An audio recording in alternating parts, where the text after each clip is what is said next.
ოპერაციაში ჩართული იყო 150-ზე მეტი უახლესი სამხედრო საფრენი აპარატი. ეს არ იყო უბრალოდ სპეცოპერაცია, ეს იყო ფაქტობრივი საჰაერო ინვაზია ვენესუელას დედაქალაქში. დონალდ ტრამპმა კიდევ ერთხელ გამოავლინა უპატივცემულობა კონსტიტუციისა და კანონის უზენაესობის მიმართ. ისინი პირდაპირ გვეუბნებიან, ჩვენ მოვედით ნავთობისთვის, ეს არის ძარცვა და ჩვენ ამით ვამაყობთ. ჩვენ უკან დავიბრუნებთ ნავთობს, რომელიც დიდი ხნის წინ უნდა დაგვებრუნებინა. როდესაც 1998 წელს უგო ჩავესმა არჩევნები მოიგო, მან ჩაიბარა არა აყვავებული შვეიცარია, არამედ ქვეყანა, სადაც სიღარიბის დონე 50%-ს აღწევდა. თუ ვენესუელა გაუვიდა, თვალ შეიძლება კოლუმბიის ან მექსიკის ჯერი დადგეს. კოლუმბიაც ძალიან ავადაა. მას მართავს კაცი, რომელსაც უყვარს კოკაინის წარმოება და აშშ-ისთვის მიყიდვა, მაგრამ ის ამას დიდხანს ვეღარ გააკეთებს. დღეს ვენესუელაში დიქტატორი გაიტაცეს, მაგრამ ადამიანების ჩაგვრა და ექსპლუატაცია უცვლელად შენარჩუნდება. სანამ ხალხი თავისი ბრძოლით არ მოიპოვებს თავისუფლებას, ტირანის დამხობა მხოლოდ ილუზია იქნება.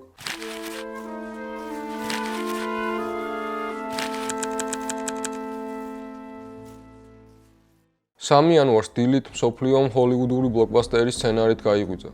ოღონდ ეს ფილმი არა, ეს ახალი, ძალიან მკაცრი და რაც მთავარია, სრულიად დაუფარავი იმპერიალისტური რეალობაა, რომელიც პირდაპირ ეთერში რეალიტი შოუს რეჟიმში მიმდინარეობს. 3 იანვარს გამთენიისას ვენესუელას დედაქალაქი კარაკასი აფეთქებების ხმამ გააღვიძა. ქალაქს დაბალ სიმაღლეზე გადაუფრინა ამერიკულმა ავიაციამ. ამერიკის შეერთებული შტატების გენერალური შტაბის უფროსმა გენერალმა დენ კეინმა მოგვიანებით დაადასტურა შოკის მომგვრელი მასშტაბი. ოპერაციაში ჩართული იყო 150-ზე მეტი უახლესი სამხედრო საფრენი აპარატი. ეს არ იყო უბრალოდ სპეცოპერაცია, ეს იყო ფაქტობრივი საჰაერო ინვაზია ვენესუელას დედაქალაქში. ოპერაციის დასაწყისში კარაკაში ხელოვნურად გაითიშა ელექტროენერგია, რათა ამერიკულ სპეცრაზმს სიგნალში ემუშავა. დელტა ფორსის და CIA-ის ოპერატიულმა ჯგუფებმა, რომლებიც როგორც ჩანს, კარგად იცნობდნენ მადუროს გადაადგილების გრაფიკს, შტურმით აიღეს რეზიდენცია. შედეგი ყველამ ვიცით. ვენესუელას პრეზიდენტი ნიკოლას მადურო და მისი მეუღლე სილია ფლორესი ფაქტობრივად საწოლიდან აიყვანეს. სამხედრო ვერტფრენებში ჩასვეს და ქვეყნიდან გაიტაცეს, რათა ნიუ-იორკში გაასამართლონ. მაგრამ ყველაზე საინტერესო არა სამხედრო, არამედ პოლიტიკური ნაწილია. დონალდ ტრამპმა თავისივე პრესკონფერენციაზე, რომელიც გამარჯვებულის რიტორიკით ჩაატარა, პირდაპირ ყოველგვარი დიპლომატიური შელამაზების გარეშე განაცხადა ფრაზა, რომელიც კოლონიალიზმის სახელმძღვანელოებში შევა. ნავთობ კომპანიები შევლენ იქ და ფულს დახარჯავენ. ჩვენ უკან დავიბრუნებთ ნავთობს, რომელიც დიდი ხნის წინ უნდა დაგვებრუნებინა. მიწიდან უამრავი ფული ამოდის და ჩვენ აგვინაზღაურდება ყველაფერი, რასაც დავხარჯავთ. ეს ძალიან მნიშვნელოვანი იქნება. ჩვენ გვჭირდება ნამდვილი ენერგია და არა ისეთი, სადაც მიწიდან მხოლოდ მცირე პროცენტს იღებენ. ეს კატასტროფა იყო. ჩვენ გარშემორტყმული უნდა ვიყოთ უსაფრთხო ქვეყნებით. ვფიქრობ, მომდევნო 1 წლის განმავლობაში ვენესუელაში შესანიშნავი რამ მოხდება და ამით ყველაზე მეც სარგებელს ვენესუელელი ხალხი ნახავს.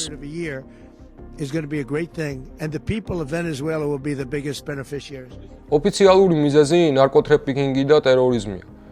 მაგრამ მოდით სიმართლეს თვალი გავუსწოროთ. ეს არის ყველაზე ცინიკური ტყუილი, რაც კი შეიძლება მოისმინოთ. იმიტომ რომ სულ რაღაც 1 თვის წინ ტრამპმა შეიწყალა ჰონდურასის ყოფილი პრეზიდენტი ხუან ორლანდო ერნანდესი, რომელიც ამერიკულმა სასამართლომ კოკაინის მასშტაბურ ტრაფიკინგში დავნაშაუეცნო. ანუ ლოგიკა მარტივია. ტრამპმა Fox News-თან ინტერვიუში არც კი დამალა რეალური მოტივი. მან პირდაპირ თქვა, ვენესუელას აქვს ნავთობის უდიდესი მარაგი მსოფლიოში. ჩვენ ვაპირებთ ამ ინდუსტრიაში ძალიან ძლიერად და აქტიურად ჩართვას.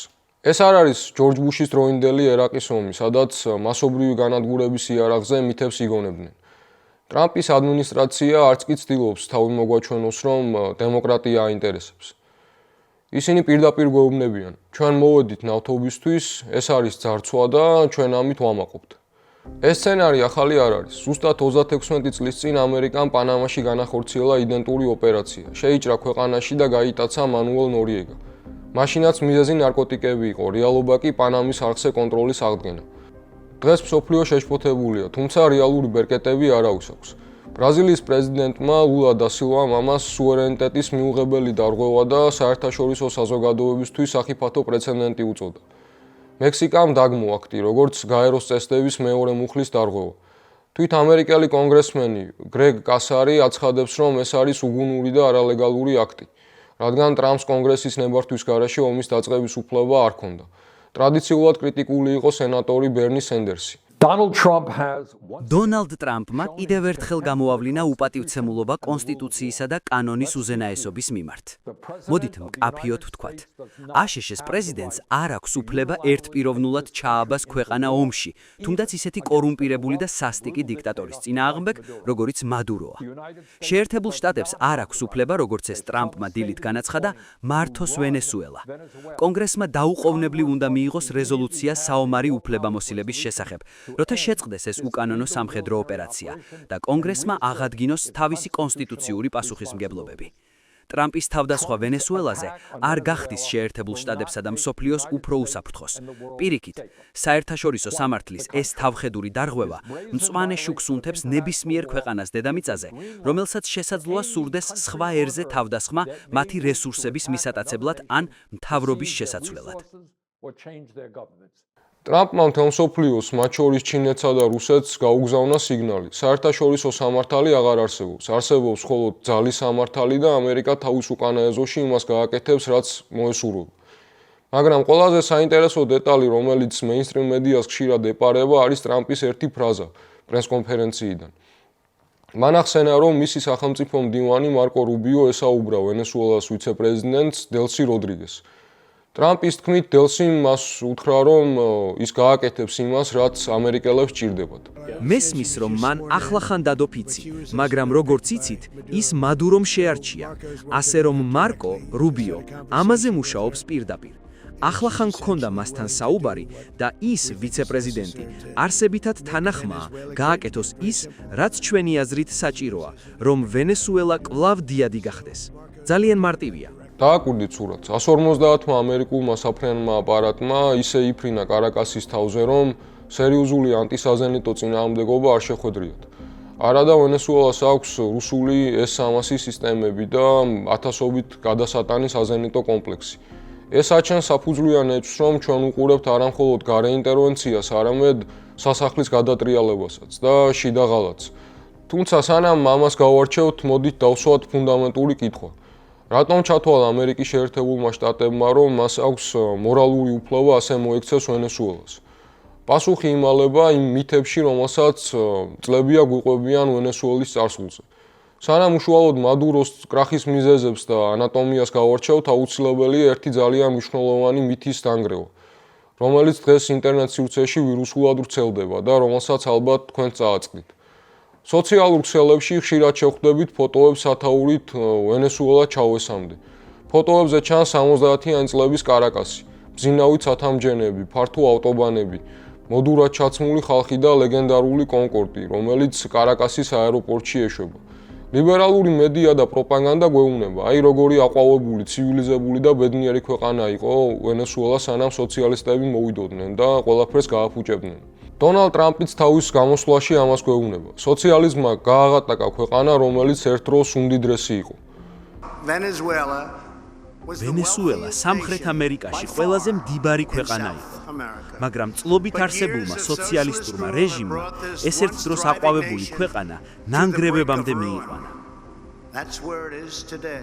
ეს არის კლასიკური ვიზუალური манипуляცია და ყალბი ისტორიის ფეტიშიზაცია. რეალობა ისაა, რომ S-4 არსებობდა, მაგრამ მხოლოდ მოსახლეობის 10%-ისთვის. მოდით ვნახოთ მშრალი სტატისტიკა, ინფლაციით კორექტირებული მთლიანი შიდა პროდუქტი ერთ სულ მოსახლეზე პიკს აღწევდა 1977 წელს. მას შემდეგ მთელი 80-იანი და 90-იანი წლების განმავლობაში ეს მაჩვენებელი კატასტროფულად ეცემოდა. როდესაც 1998 წელს უგო ჩავესმა არჩევნები მოიგო, მან ჩაიბარა არა აყვავებული შვეიცარია, არამედ ქვეყანა, სადაც სიღარიბის დონე 50%-ს აღწევდა. კიდევ უფრო შოკის მომგვრელია 92 წლის New York Times-ის რეპორტაჟი, სადაც წერია: ვენესუელელების 57%-ს არ აქვს საშუალება დღეში ერთზე მეტჯერ ჭამოს.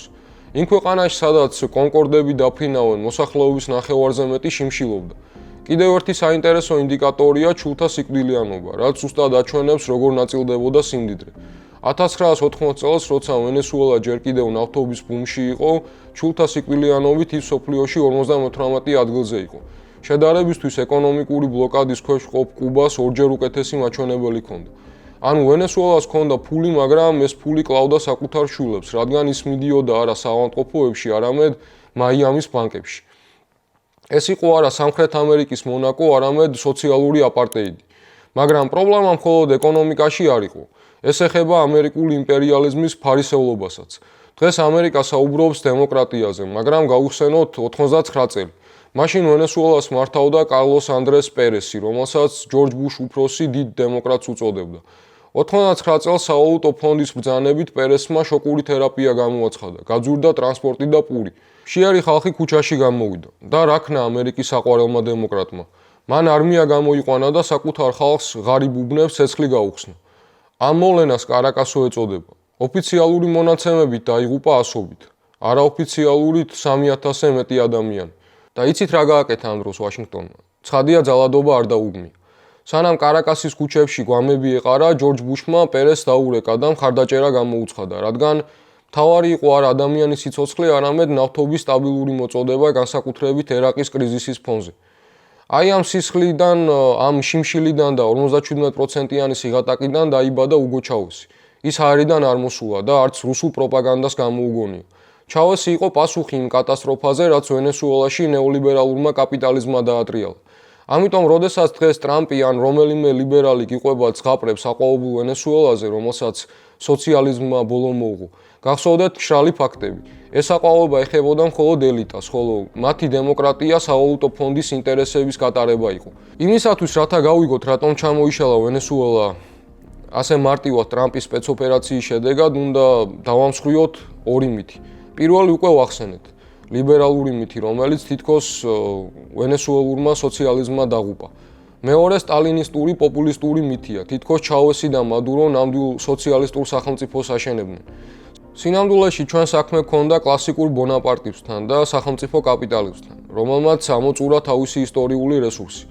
ყველაფერი დაიწყო არა ჩავესის ამბიციებით, არამედ როგორც უკვე ვახსენე 99 წლის 27 თებერვალს, დღეს რომელსაც კარაკასო ეწოდება. ჩავესი არ იყო მარქსისტი, ის იყო სამხედრო, რომელმაც დაინახა სისტემის ლპობა.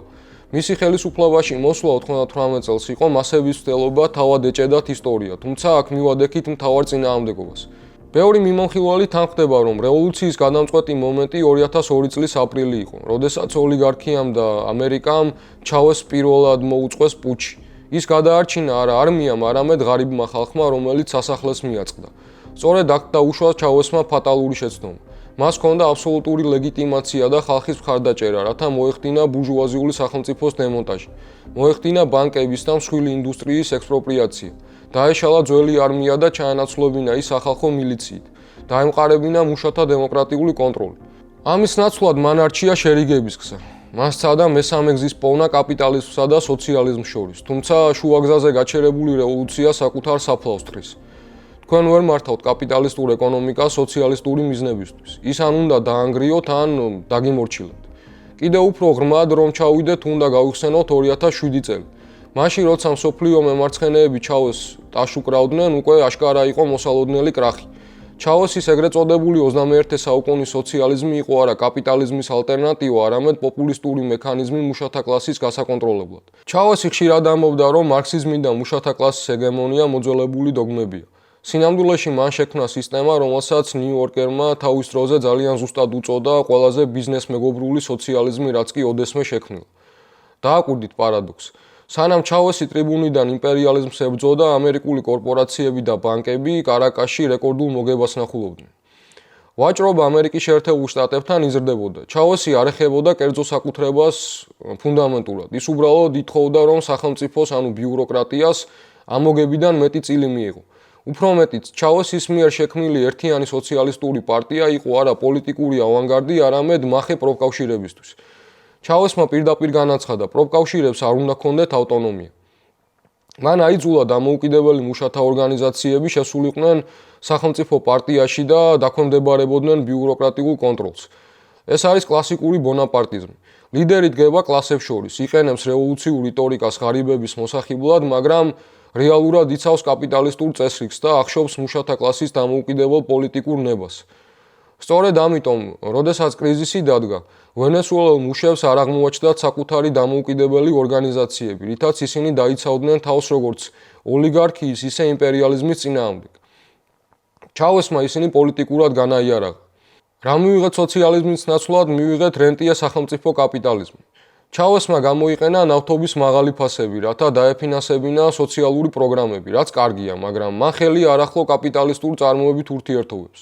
უფრო მეტით შეიქმნა ახალი მმართველი კლასი, ეგრეთ წოდებული ბოლი ბურჟუაზია. ესენი იყვნენ ჩინოვნიკები, სამხედროები და პარტიული ელიტა, რომლებმაც წითელი ბერეტები დაიხურეს, მაგრამ რეალურად სახელმწიფო ბიუჯეტის და სავალუტო სპეკულაციების ხარჯზე გამდიდნენ. როგორც კი ნავთობის ფასი დაეცა, ამ სისტემის კეთილდღეობა ჩამოიშალა, რადგან ქვეყანას არ გააჩნდა რეალური საწარმოო ბაზა. მემარცხენეების ნაწილი ჩაოსნა მადუროს აქებს ანტიიმპერიალიზმისთვის, მაგრამ მოდი სიმართლეს თვალებში ჩავხედოთ, ეს უბრალო ანტიამერიკანიზმი იყო და მეტი არაფერი. ვენესუელა არ გამოსულა გლობალური კაპიტალისტური ბაზრიდან, მან უბრალოდ სცადა პატრონი შეეცვალა.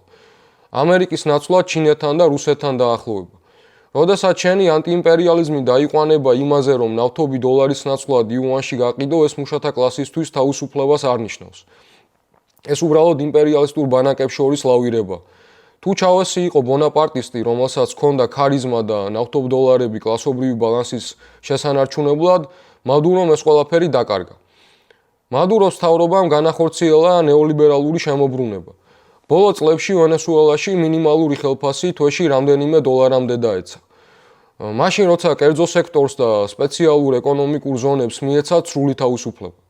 მთავრობა იჭერდა და დევნიდა იმ პროფკავშირის ლიდერებსა და კომუნისტებს, რომლებიც აპროტესტებდნენ კორუფციას და მუშათა უფლებების დარღვევას. სანამ ტრამპი იმუქრებოდა, მადურო ფარულად და ღიად რიგდებოდა შევრონთან და ადგილობრივ ოლიგარქიასთან. სთავაზობდა რამათ იაბ მუშახელს. სწორედ ამიტომ, როდესაც ამერიკული ვერტმფრენები კარაკასის თავზე გამოჩნდნენ, არ მომხდარა 2002 წლის მსგავსი აჯანყება. ხალხი არ გამოვიდა მადუროს დასაცავად. არა იმიტომ, რომ მათ ამერიკა უყვართ, არამედ იმიტომ, რომ მადურომ მოკლა ის სოციალური ბაზა და იმედი, რომელსაც რევოლუცია ეყრდნობოდა. ისტორიული კანონზომიერება მკაცრია. თუ რევოლუცია ბოლომდე არ მიყავს, კონტრრევოლუცია, იქნება ეს შიდა გადაგვარება თუ გარეინტერვენცია გარდაუვალია. მადუროს რეჟიმი დაეცა არა იმიტომ, რომ ზედმეტად სოციალისტური იყო, არამედ იმიტომ, რომ ის გადაიქცა კორუმპირებულ ბიუროკრატიულ აპარატად, რომელმაც საკუთარი ხალხი პოლიტიკურად განაიარაღა. თუ მადურო არც სახალხო ლიდერი იყო და არც სოციალისტი, არამედ ჯალათი და რიგითი ქამელეონი ცინიკოსი, მაშინ რა გვადარდებს? რატომ ვჭელობთ ამდენს მის დატყვევებასა და ამერიკულ იმპერიალიზმზე? სოციალურ ქსელებში ძალიან ბევრი კომენტარი მხვდება დაახლოებით ასეთი შინაარსით. რა გინდათ, ხალხი შიგნიდან ვერ ამხობს დიქტატორს, ძალა არ ყოფნით და გარედან დახმარება რატომ არის ცუდი? მთავარი ხომ შედეგია, ტირანი მოშორდა. ეს პოზიცია არის ან უბრალოდ გულუბრყვილო, ან სახიფათოდ მცდარი. და აი რატომ? არსებობს ერთი მარტივი და შეუბრალებელი ჭეშმარიტება. ყმა თავისუფალი ხდება არა მაშინ, როცა მას კეთილი სამარიტელი ჯაჭვებს ხსნის, არამედ მაშინ, როცა ის საკუთარი ბრძოლით, საკუთარი ტანჯვითა და შრომით თავად მოიპოვებს პულს და თავისუფლებას. გეოპოლიტიკის გურუებს უყვართ ისტორიის განხილვა როგორც საჭადრაკო დაფის, სადაც დიდი ფიგურები, ტრამპები და მადუროები პაიკებს ამოძრავებენ, მაგრამ სინამდვილეში ნამდვილი თავისუფლება არ იწერება კაბინეტებში. ის ყოველთვის ქუჩაში იჭედება, ხალხის უშუალო მონაწილეობით. თავისუფლება, რომელიც დელტა ფორსის ვერტმფრენით მოგართვეს, თავისუფლება არ არის. ეს არის უბრალოდ მენეჯმენტის სრულება მონათმობელურ პლანტაციაში, როდესაც დიქტატორს ამხობს არა ხალხი, არამედ გარე იმპერია. საზოგადოება რჩება ობიექტად და არა სუბიექტად. ვენესუელელი ხალხი გუშინდელ ღამეს იყო არა მონაწილე, არამედ მაყურებელი. ისინი ისხდნენ ტელევიზორებთან და უყურებდნენ, როგორც წყვეტდნენ მათ ბედს ვაშინგტონში. და რა გადაწყვიტეს? აქ შემოდის ყველაზე მწარე რეალობა. თუ ამერიკის მიზანი მართლა დემოკრატიზაცია იყო, მაშინ ძალაუფლება პირობითად უნდა გადაეცათ მარია კორინა მაჩადოსთვის. ის არის ნობელიანტი, დასავლური ყაიდის ლიბერალი და ოპოზიციის უპირობო ლიდერი, რომელსაც თვითონ ამერიკელების თქმითაც კი ხალხის რეალური მხარდაჭერა ჰქონდა. მაგრამ რა თქვა ტრამპმა პრესკონფერენციაზე? მან მაჩადოზე აგდებით ისაუბრა. ფიქრობ, მისთვის ძალიან რთული იქნება ლიდერობა. მას არ აქვს მხარდაჭერა ან პატივისცემა ქვეყნის შიგნით. ძალიან კარგი ქალია, მაგრამ მას არ აქვს პატივისცემა. ეს ფრაზები აქ გასაღებია. ვაშინგტონს არ სჭირდება იდეალისტი დემოკრატები, ვაშინგტონს სჭირდება მორჩილი შემსრულებლები ტრამპმა დემოკრატიის შუქურა პირდაპირ ეთერში მოისროლა და ხელი ჩამოართვა მათ, ვინც წლების განმავლობაში ხალხს აწამებდა. შეხედეთ, ვინ დარჩა ვერტიკალში. პადრინო ლოპესი, თავდაცვის მინისტრი, კაცი, რომელიც არმიას აკონტროლებს და ისევ ადგილზეა. დელსი როდრიგესი, ვიცე-პრეზიდენტი, რეჟიმის არქიტექტორი ისევ კაბინეტშია. ჩვენ მივიღეთ მადურიზმი მადუროს გარეშე. ამერიკელებმა მოაცილეს მადურო როგორც ზედმეტად ტოქსიკური ფიგურა, მაგრამ რეპრესიული სისტემა დატოვეს ხელუხლებელი. ეს ახალი ალიანსი, ამერიკული კაპიტალი პლუს ვენესუელური გენერლები, იქნება ბევრად უფრო მყარი და ეფექტური დიქტატურა, ვიდრე მადუროს ქაოტური მმართველობა იყო. მაგრამ რატომ მაინც და მაინც ახლა? აქ უკვე დიდ გეოპოლიტიკაში გადავდივართ. ვენესუელა ტრამპისთვის არის ბრძოლის ველი პეკინის წინააღმდეგ. წლების განმავლობაში მადუროს რეჟიმი სულს ხაფავდა ჩინური კრედიტების ხარჯზე. არსებობდა ეგრეთ წოდებული მოჩვენებათა ფლოტი, რომლითაც ვენესუელური ნავთობის სანქციების გვერდისავლით პირდაპირ ჩინეთში მიდიოდა. ამ სპეცოპერაციით ტრამპმა გადაჭრა ის არტერია, რომელიც ჩინეთის ეკონომიკას იაფი ენერგორესურს აწვდიდა. ეს არის გზავნილი სი ძინპინისთვის. დასავლეთ ნახევარსფეროს რესურსები ჩვენია, ნავთობი გაიყიდება დოლარში და არა იუანში. აქვე დაიმსხვრა მითი მრავალპოლუსიან სამყაროზეც. მოსკოვმა და პეკინმა თავიანთი მოკავშირე არ დაიცვეს. მათ მხოლოდ მშრალი განცხადებები გააკეთეს. ეს არის გაკვეთილი ყველა პატარა ქვეყნისთვის. გლობალური იმპერიალისტებისთვის იქნება ეს ამერიკული, ჩინური თუ რუსული, თქვენ მხოლოდ ხართ პაიკები. ასევე თუ ვინმეს ეგონა, რომ ეს ყველაფერი ვენესუელათი დამთავრდებოდა, ძალიან მწარედ შემცდარა. სულ ცოტა ხნის წინ მედიამ გაავრცელა შოკისმომგვრელი ინფორმაცია, რომელიც რადიკალურად ცვლის სურათს და კიდევ უფრო ამძიმებს პროგნოზს. ტრამპმა ახალი განცხადებით ახალი სამიზნე მონიშნა. კითხვაზე განიხილავს თუ არა ვაშინგტონის სამხედრო ოპერაციას კოლუმბიის წინააღმდეგ, მან უპასუხა, რომ კარგად ჭირს. დააკვირდით რიტორიკას. მან კოლუმბიის პრეზიდენტს გუსტავო პეტროს ავადმყოფი კაცი უწოდა და დაადანაშაულა ნარკოტიკების წარმოებასა და ტრაფიკინგში. ზუსტად იგივე სცენარია, რაც მადუროს შემთხვევაში. მან ასევე ახსენა კუბა და მექსიკა, როგორც პრობლემური მეზობლები, რომელთა წინააღმდეგაც ომებია მისაღები. ეს ადასტურებს ჩვენს თეზისს. ნარკოტერორიზმის ბრალდება ხდება უნივერსალური იარაღი ნებისმიერი არასასურველი ლიდერის წინააღმდეგ. თუ ვენესუელა გაუვიდა, თვალ შეიძლება კოლუმბიის ან მექსიკის ჯერი დადგეს. ტრამპი ღიად აცხადებს, ვინ ჩვენს წესებს არ დაემორჩილება, მას დელტა ფორსი მიაკითხავს. ეს უკვე აღარ არის ლოკალური ოპერაცია, ეს არის რეგიონალური წმენდა. კოლუმბიაც ძალიან ავადაა. მას მართავს კაცი, რომელსაც უყვარს კოკაინის წარმოება და აშშ-ისთვის მიყიდვა, მაგრამ ის ამას დიდხანს ვეღარ გააკეთებს. მექსიკა უნდა მოეგოს გონს, რადგან ნარკოტიკები მათი გავლით მოედინება. ჩვენ მოგვიწევს მოქმედება. მექსიკას შეუძლია ამის გაკეთება, თუმცა სამწუხაროდ კარტელები ძალიან ძლიერები არიან. კუბა კი ჩამოსაშლელად მზადაა.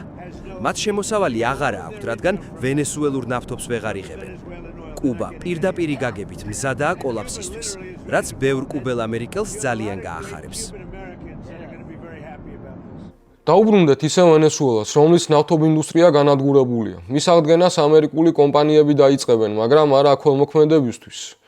არამედ ქვეყნის სიმდიდრე გავა გარეთ, ხალხი კი ისევ სიღატაკეში დარჩება. ქვეყანაში არის 300,000-მდე შეიარაღებული კოლექტივი.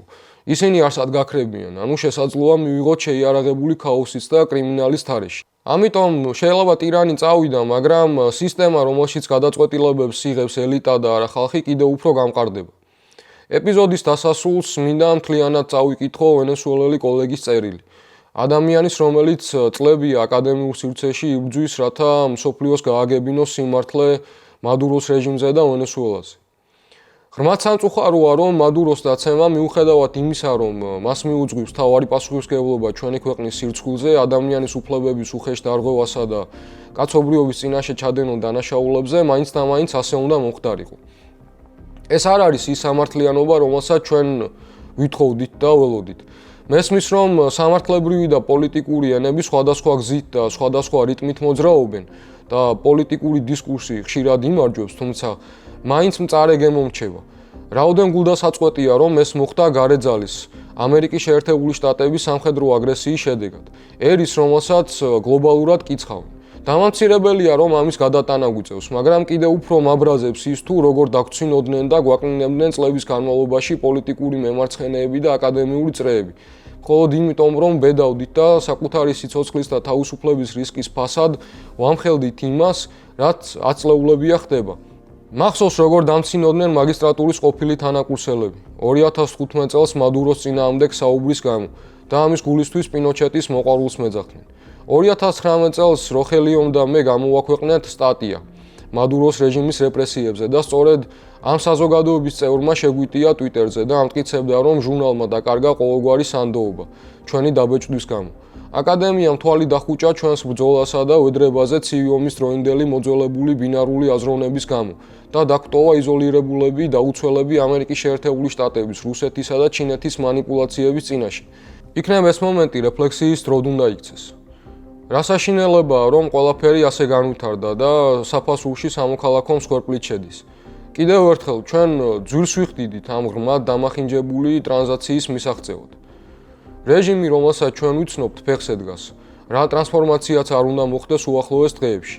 იმედი მაქვს, ეს ცვლილებები დადებითი იქნება, რადგან ქვეყანას სჭირდება სოციალური რეკონსტრუქცია და არა უბრალოდ ეკონომიკური განვითარება. თუმცა არ ვარ დარწმუნებული, რომ ისინი ამას მოიტანენ. თუ საუბარია მხოლოდ ექსტრაქტივიზმზე, რესურსების ამოღებაზე, როგორც ეს ტრამპმა თავის საზღვარ პრესკონფერენციაზე წარმოაჩინა, ეს ხალხს მეტ შემოსავალს არ დაუტოვებს. განსაკუთრებით იმ კორუმპირებული სისტემის პირობებში, რომელიც დახელოვნებულია ფულის მოპარვაში პირადი სარგებლისთვის. მარია კორინა მაჩადოს ახლა უზარმაზარი პასუხისმგებლობა აკისრია საზღვარგარეთიდან, სადაც თავისუფლად გადაადგილება შეუძლია. მან უნდა დაიცვას 2024 წელს გამოხატული სახალხო სუვერენიტეტი და გამოიყენოს თავისი ლიდერობა სამოქალაქო მოსახლეობაში, რათა შექმნას საპირწონე ამ სიტუაციისთვის. ეს წერილი არის განაჩენი მადუროსთვის, რომელმაც ქვეყანა გაანადგურა. განაჩენი ტრამპისთვის, რომელიც ქვეყანას მხოლოდ ბენზინგასამართ სადგურად ხედავს.